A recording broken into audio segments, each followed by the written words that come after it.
It is 3 o'clock in the afternoon. You have been on back-to-back video calls since 9 in the morning, and you are staring at your screen, trying to start the one project actually due today. Your brain feels like static. It is a heavy, unexplainable mental fog, and your drive to get anything done has evaporated. To understand what is happening here, we have to look at the data. Researchers at the Federal Reserve Bank of New York recently measured the exact toll this environment takes on us. This chart shows a sharp climb in isolation. Researchers tracked a 58% increase in time spent alone compared to pre-2020 levels. More concerning, there is a 72% probability that a remote worker will go an entire day with zero human contact. This late afternoon exhaustion is a predictable response to these conditions.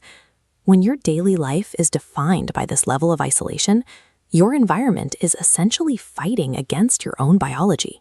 Motivation functions as a calculated chemical process governed by your nervous system. This diagram shows the reward prediction error algorithm. It illustrates how the brain generates dopamine, the neurochemical responsible for drive and focus. While we often associate dopamine with finishing a task, the brain actually produces it when you encounter unexpected positive stimuli in your environment. In a traditional office, you get spontaneous interactions, a quick conversation, a change of physical scenery. But in a home office, your environment is perfectly static. Because nothing unexpected happens, your brain's prediction error drops to zero, and your dopamine flatlines. We have also replaced natural physical presence with a grid of faces on a monitor. Screen-mediated communication strips away the subtle body language our brains rely on, forcing us into unnatural, sustained eye contact. Researchers at Stanford University proved that this specific type of virtual interaction demands an exhausting level of compensatory cognitive effort. Your brain has to work in overdrive just to process a normal conversation. With your baseline dopamine starved by the lack of novelty, your body has to find a secondary fuel source to keep you alert. It begins pumping cortisol, your primary stress hormone, into your bloodstream to force you through the day. This creates a biological paradox. You are sitting safely in the comfort of your own home, yet your nervous system is drowning in stress hormones and starving for dopamine. American work habits take this chemical imbalance and actively amplify it. We have normalized an always-on culture.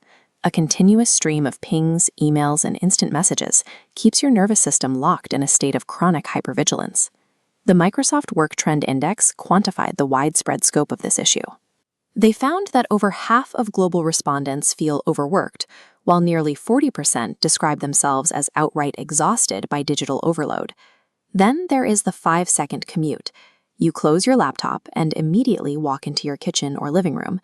There is no physical buffer to help you transition from a highly stressed professional to a relaxed family member. It is an emotional whiplash. Without spatial distance or firm temporal boundaries, the remote worker's brain never actually clocks out. You remain trapped in a low-level fight-or-flight state indefinitely. If your daily work environment will not naturally support your neurochemistry, you have to intentionally, artificially engineer it.